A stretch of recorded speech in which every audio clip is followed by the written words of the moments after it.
Hey, this is Rowan, and hello again, sweetheart. And I think I'm going to do 1 to 5 minutes while I'm every hour or so I'm getting ready to go see the Bedroom Witch in Detroit at this Obsidian event. So she's a friend of mine online. We mostly talk via Instagram. She's going on this sorcery tour with another performer known as the Wizard's Apprentice. I forget their name, and I forget what their pronouns preferred are. So, I am going to spend this few minutes doing some of my getting ready. You know, I'm gonna just, like, sparse out, like, whatever special things, because I'm gonna spend about an hour on the train, and then however long on the bus, and, so I don't know if any of you know my routine. I'm going a little bit off routine, but only a little bit, because whatever.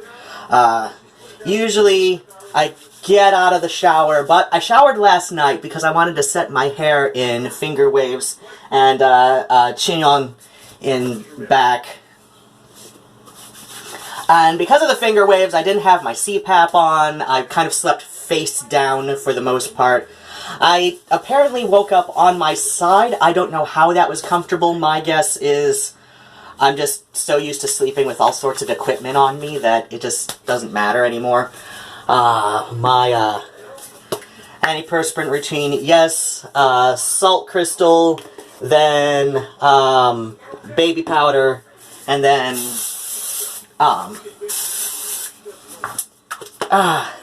CK1.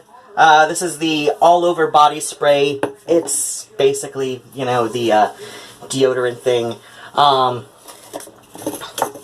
This is the best thing I have discovered for managing my antiperspirant deodorant needs, while also taking care of my vintage clothing. I do hit thrift shops and antique shops and vintage shops for a lot of my clothing. Once you hit the vintage and the antique shops, it's not necessarily going to be inexpensive, but one of my thrift shops I love has a vintage rack, and I do enjoy doing, you know what, I'm not going to use this primer. It is like dead autumn weather right now, and I hope there's actually some left in the... Oh, there is! So, NYX Photo Ready Primer.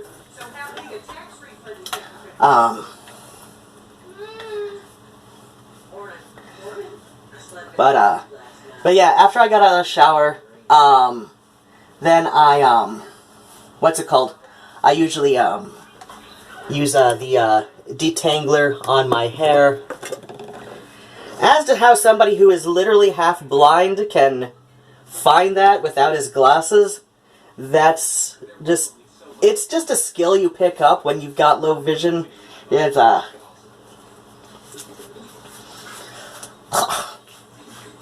figuring out that you have to, you know, figure out spatial reasoning when, you know, you've got your glasses off. So this is my first try with the NYX Total Control Drops Foundation. There's this video of a little kid playing with makeup. One of the drag kids, so ostensibly male-identified little boy, assigned male at birth. And, they are taking this and just dripping all down their cheeks, and that makes me wince, because that is far too much foundation for anybody even doing heavy drag makeup, which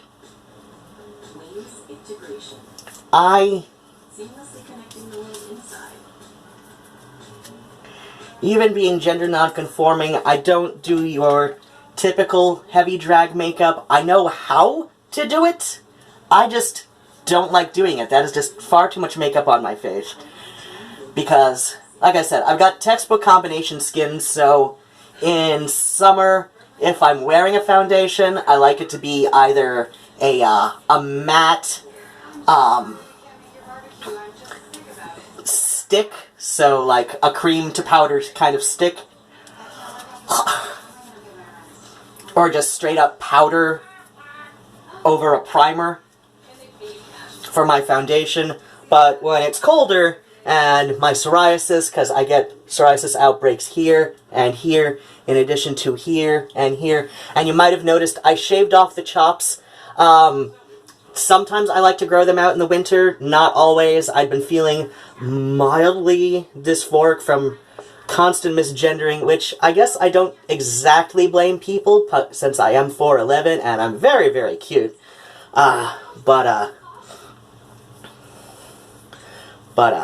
Then what happens is, I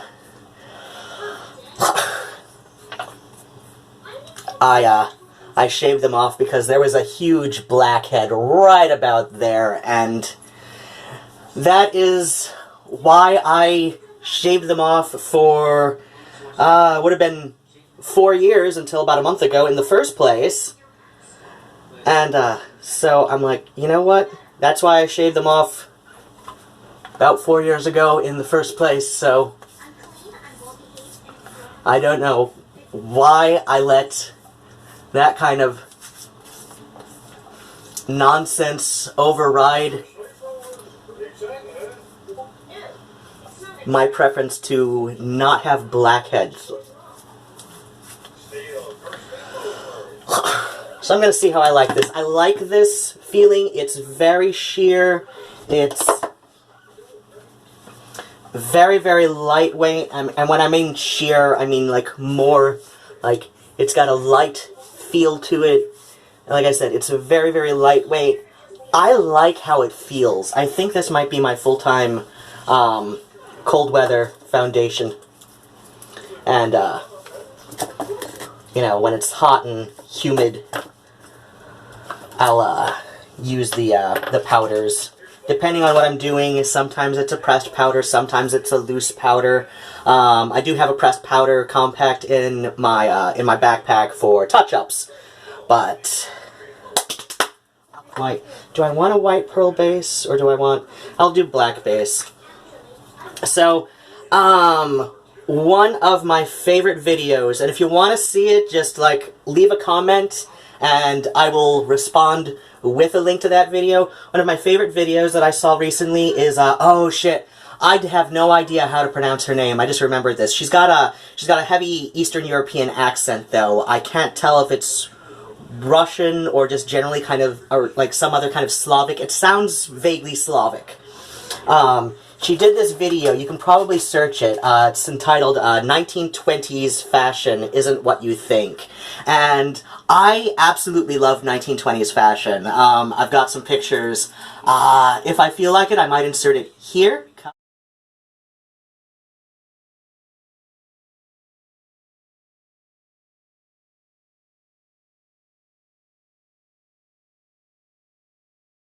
I did this little 1920s fashion shoot with a vintage dress, and I ended up buying the dress when my friend Kelly still owned the vintage shop in downtown Ann Arbor that, you know, I do not get along with one of the women currently running it, so, she and I do not get along very well, so I haven't been there in a while. The other woman and I get along okay enough, but, you know, sometimes you just have it out with somebody else in the shop, and,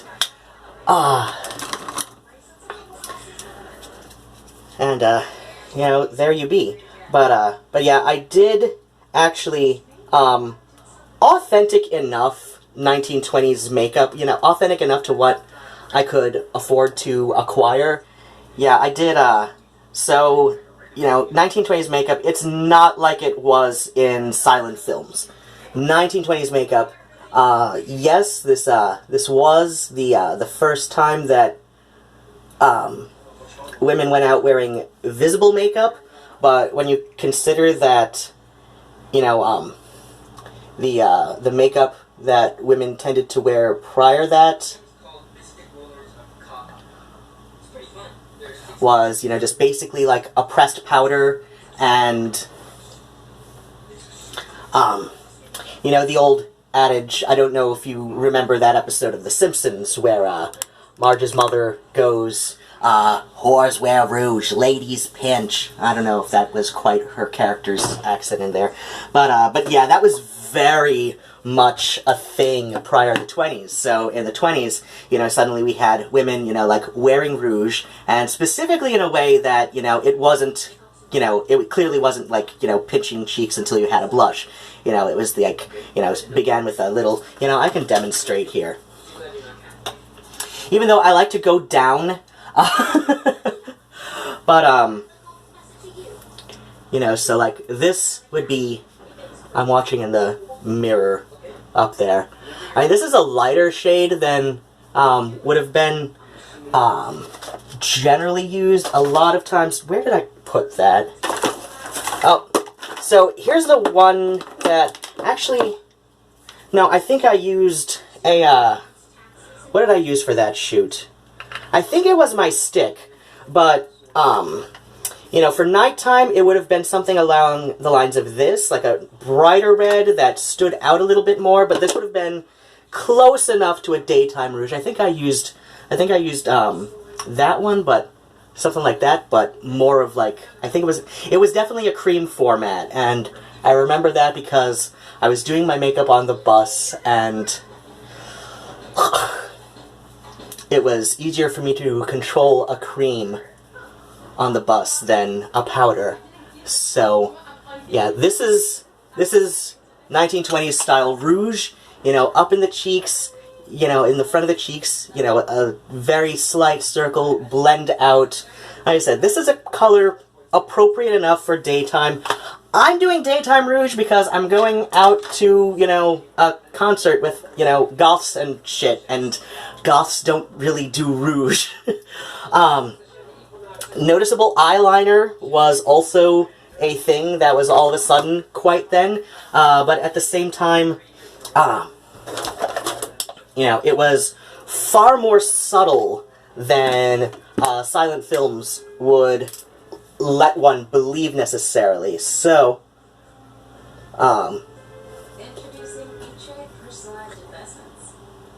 we had a kohl lining the eyes. So, like, this that I'm doing now, that is heavier than would be appropriate to authentic 20s makeup, but it was just the lids are heavier, because I'm doing, a more dramatic look. But, you'd have, like, kohl lining the eyes, and then for daytime, you would have an eyeshadow that was light in color, but it was fairly common back then to see young women, and even some of the older women who considered themselves a little more fashionable, doing a color that, was lighter but coordinated to the eyes. So, like, a light green, again, it's done subtle, but at the time that was highly noticeable, because, prior that, women, like, their makeup was, like some pressed powder, maybe a very subtle, berry stain on the lips, but it would have been very, very subtle. And, if you wore any more makeup than that, you were generally assumed to be a prostitute.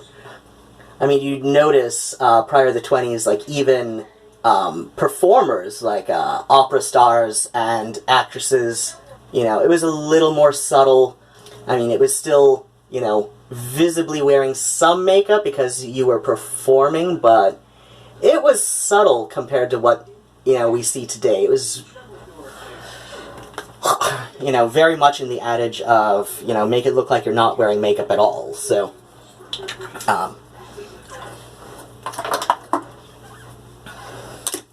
but yeah, like I said, I'm not going for authentic 20s. The hair, yes, because I love doing that with my hair.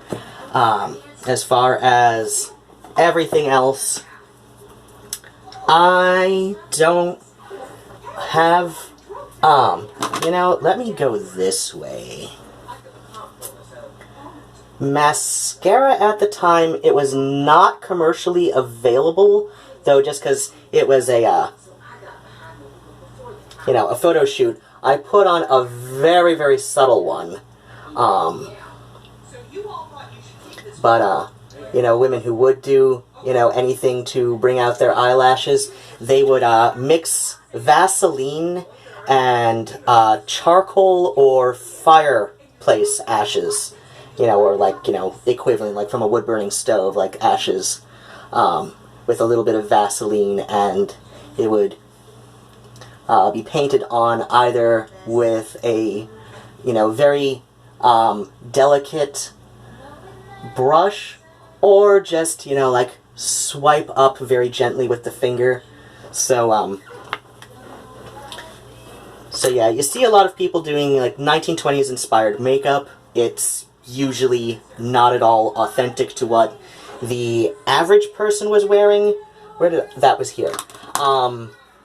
And a lot more often than not, it's barely comparable to what even movie stars were doing. So, look at all these dust orbs flying around right now. We were talking about your namesake yesterday. So, let's see, here's a little silk blouse, not silk, lace. I have had this for years and years and years. Oh, I love it. I should get some new buttons, though. There's a couple like these that have fallen off, but I think we've got a... Oh, that's making a nice thing. Abalone. Abalone. Or some kind of shell. You can tell from the back that it's authentic. And then we've got a, an embroidered... Oh, fuck it. Here, you hold that then. And then we've got... Ah! No, get back! And then we've got something to go under that, because... And then we've got velvet... stirrup leggings. Or you know what? Let's do this hat today. It's been a while since I've worn this one out. Which I know it's covering up the finger waves, but I don't care. Something really, really peculiar to this area is these oddly bifurcated streets that... Okay, okay, so this... Red car, no, you're turning. Why didn't I see that light? Because I'm half blind, that's why. So, okay, right behind that SUV, and you can see, like, even I can see that, so this is Ann Street and State. I'm waiting for the, bus to the Amtrak station. This is something really peculiar in Ann Arbor and Ypsilanti, but you see it more in downtown Ann Arbor, especially by the, campus area, is Ann Street. So, okay, are you gonna... go? No, you're turning all the way. But you can kind of tell, I can definitely tell that Ann Street, so there is Ann Street, and there is Ann Street. And you can tell it's not perfectly parallel. It's, we've got, you know, sort of a right angle here going, and it's about like 2 yards off from each other. So little under, little over 2 meters, maybe 3, give or take. That's because this was pretty much farming area for a long time. This was a farming type area for quite some time, and when Ann Arbor became like a proper city, yeah, the streets just kind of picked up wherever the hell. I'm sticking with my original plan of doing my my lips on the train.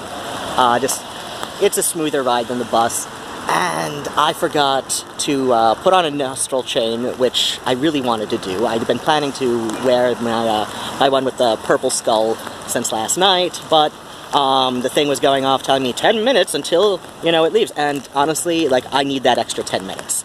So, you know, leave in 10 minutes. And I was like, okay, I gotta, like, you know, get the last of my shit together and haul ass. And I got to the bus, like, just as it was pulling up. And, like, she even stuck around an extra 2 seconds, which they're not necessarily obligated to do, but they're strongly urged to do. They, like, officially it's at driver's discretion, but, you know, they really urge drivers to stick around if they see somebody clearly on their way to the bus. Thankfully, I'm at that stop all the time. But yeah, like, I forgot my nostril chain on my way out. I also forgot to change out to the Opal septum clicker as well. So I'm a little disappointed in my choice of jewelry. So on my way from the 4 to the... Oh my god. No, I was told that to stop here. Okay, well, hopefully the 21 bus comes to get me to Amtrak. I really hope that's not the one I need. If it is, it'll turn around at the depot, but if it's not, oh well. So I decided to make up for my failing jewelry with some ivy that I pulled off of somebody's tree. Oh well, that's what you gotta do, right? My bus from Staten Ann Street did not arrive, and I just walked about a little under 15 minutes from there. My back is not happy with me, and I realized just before I got off to that stop that I left my pills at home in a rush to get out of my place. So let's see how tonight goes. Barely medicated. Hi, sweetheart. So yeah, I got to the Amtrak station before the AATA did, and I got there with just barely enough time to hit the scheduled stop in Ann Arbor, and what would you know, I get a little alert on my phone just as I get in there that the train had been delayed by about an hour. And so I figure, okay, whatever, you know, if I were driving, I would turn back around and go get my pills and the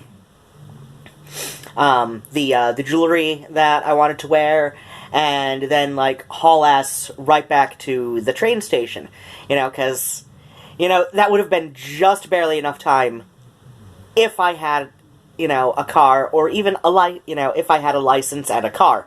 Yeah, shit, if I had a Vespa, that would have been just enough time to do that. But I did not have any of that, you know, so, because not only am I too blind for a driving license, I am too poor for a Vespa, so,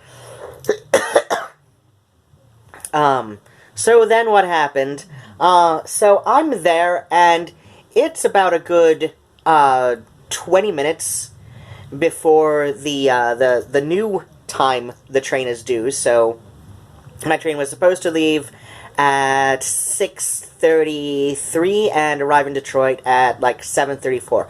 So it is now 7:10, and we are being told that the train is going to be delayed another half hour. So, so I figure, okay, sure, whatever, as long as the DDOT bus, the Detroit Department of Transportation, so as long as the Detroit City bus is there on time, you know, it's all good. We're all good, right? Well, yes and no. So about 20 minutes or so, wait, no. So more time has passed, and then I realize, you know, I'm reading my book, and then I notice, you know, the time on my watch, and it's about 10 minutes before the train is now due. So it is, so at that time it was about 7:50, So, the train was now due at, about 8, and I then decided to look up on my phone how, is the, is the city bus in Detroit going to get me there? And, in theory, if I had gotten there, right, before 9, if I'd gotten there, right before 9, like it was supposed to, so if I'd gotten there, right before 9, like it was supposed to, 9:05, there would have been a D-Dot bus, maybe just a few doors down from Amtrak, and I would have gone up Woodbridge, I believe. It was a 4. It was a D-Dot 4, so I think that's Woodbridge. And I would have had to get off on Church Street. And then, but when I get off on Church Street, it estimated, now this is a healthy, able-bodied person in good weather. Me, I'm walking with a cane. I am not in the greatest shape, and it is raining, so, so it was estimating that a healthy, able-bodied person in good weather could walk from Woodbridge and Church, to, the church that, the event was going to be at on, Jocelyn Ave in Highland Park, which, as I explained, I believe it was on my, my live sewing stream on Wednesday.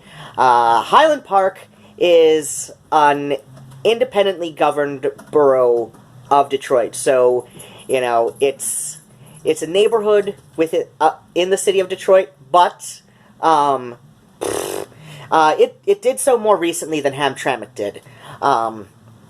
And Hamtramck, is another self-governing borough within the city of Detroit. So yeah, I would have gotten off on, to get to the church in Highland Park. It was estimating a 15-minute walk from Woodbridge and Church. And, like I said, and that it was an estimate for a healthy, able-bodied person in good weather. And again, I am disabled. I'm in,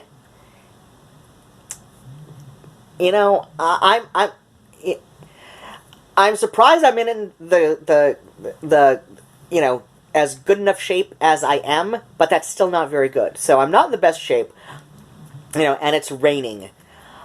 So, again,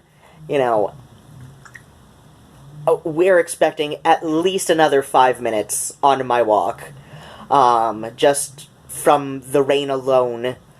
And so, realistically, let's say it would have been a minimum 25-minute walk.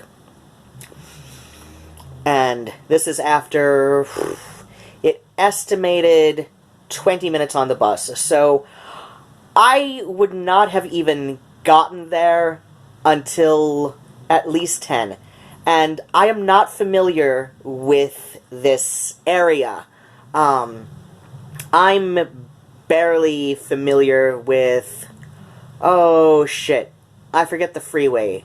But it's out on Ashton in Detroit. I'm barely familiar enough with that area. And the only reason I am is because an ex of mine used to live there. And I would be up at his place, for the weekend, every week for, I don't know, most of the year we were dating before we moved in together.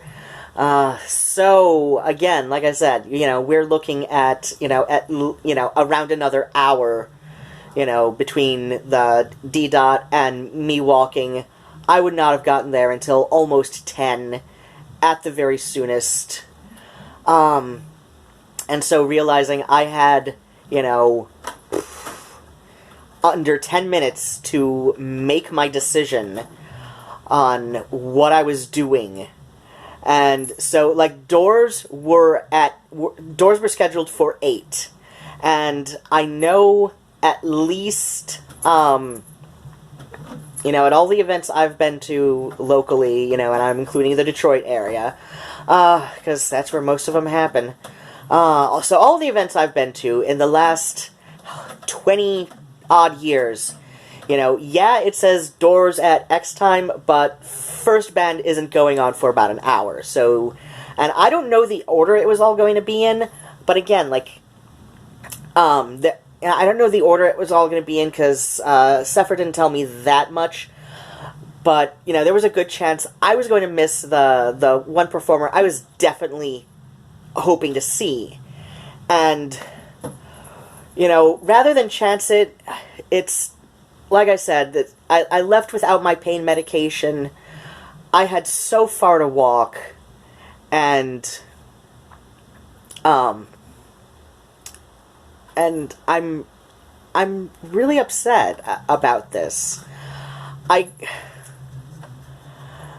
Right now I'm even thinking, maybe I just should have chanced it, but I left without my medications, and but the train was so late.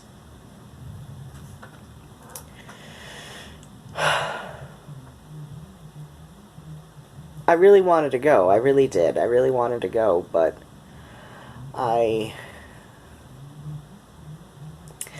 starting to feel like Amtrak, if I didn't know any better, I would swear that Amtrak is conspiring to keep me from going to concerts. And I say this because about 10 years ago, maybe 11, oh, wait, no. 10 years ago was the year I went with Rod, so it would have been 11 or 12 years ago. I went out to Chicago for the Mod Chicago Our Way of Thinking Weekender. It's long since been retired now. Eric just, he got some burnout, so he just stopped doing it. But I decided to schedule my train from Ann Arbor to Chicago, for the day before, because the Fall was going to be playing at, I forget the venue name, but it was on Milwaukee Ave. I don't know, the venue's probably changed names, 4 times since. But, so I went out a day early to go see the Fall, and,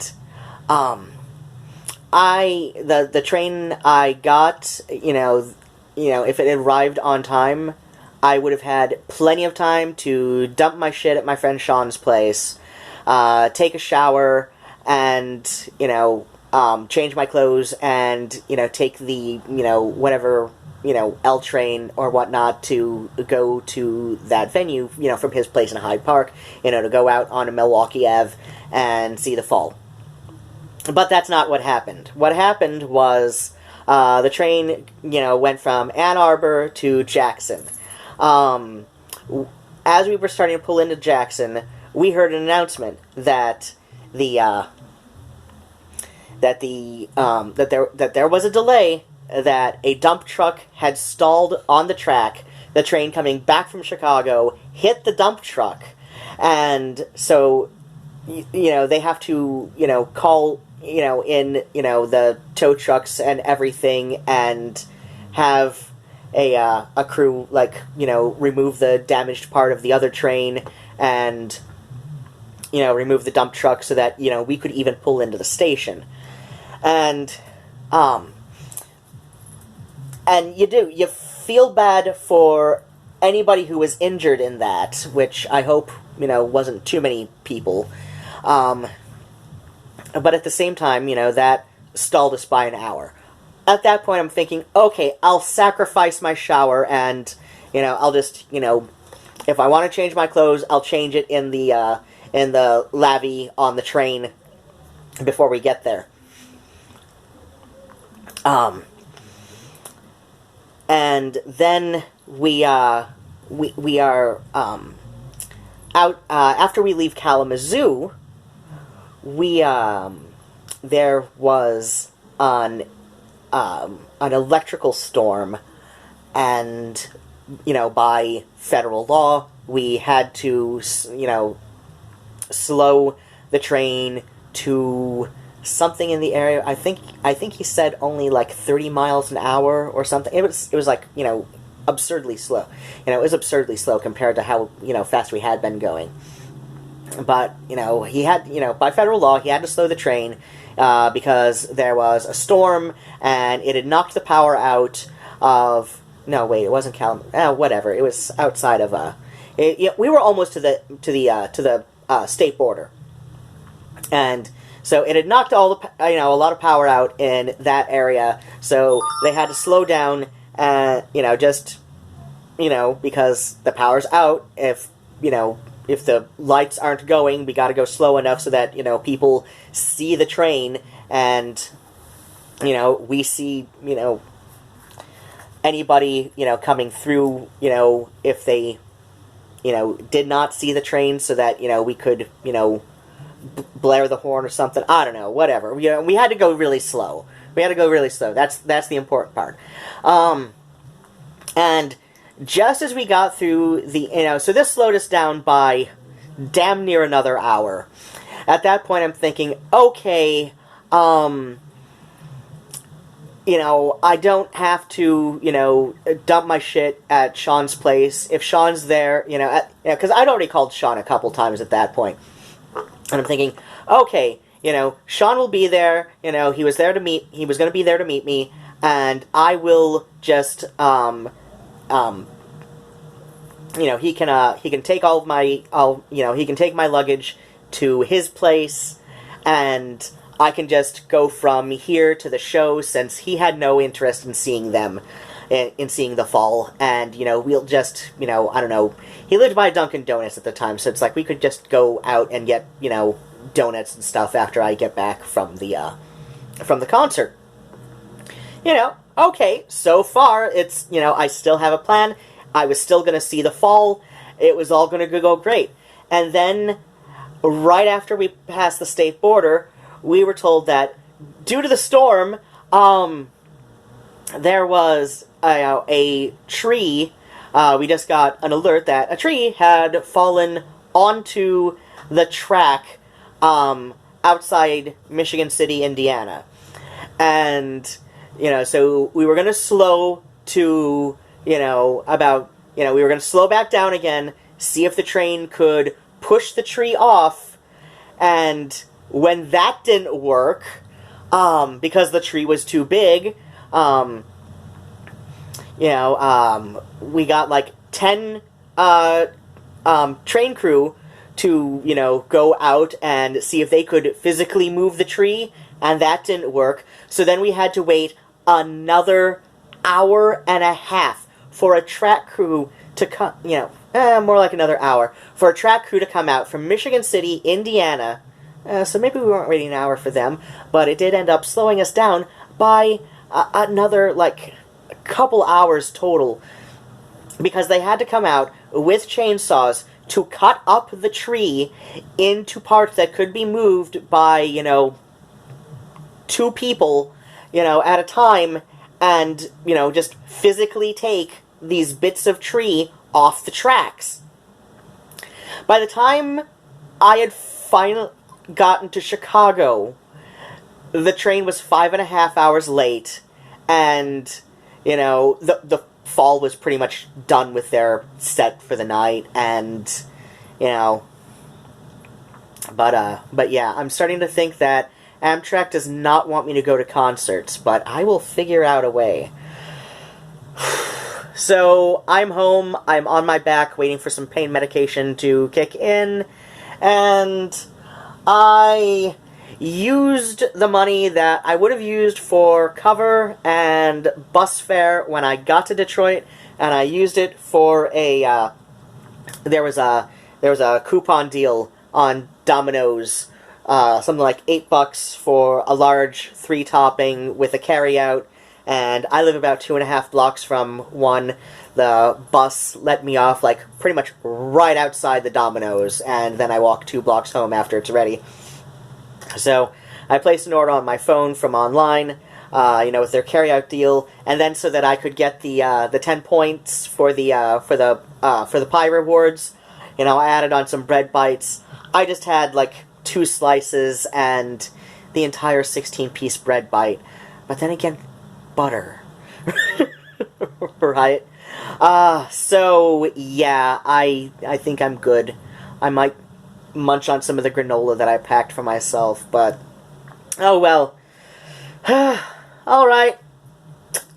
Bats and kisses, and take care of yourselves, and I hope, you know, whatever concerts you're going to this weekend are far more lucky than mine have been. Alright, take care. Bye-bye.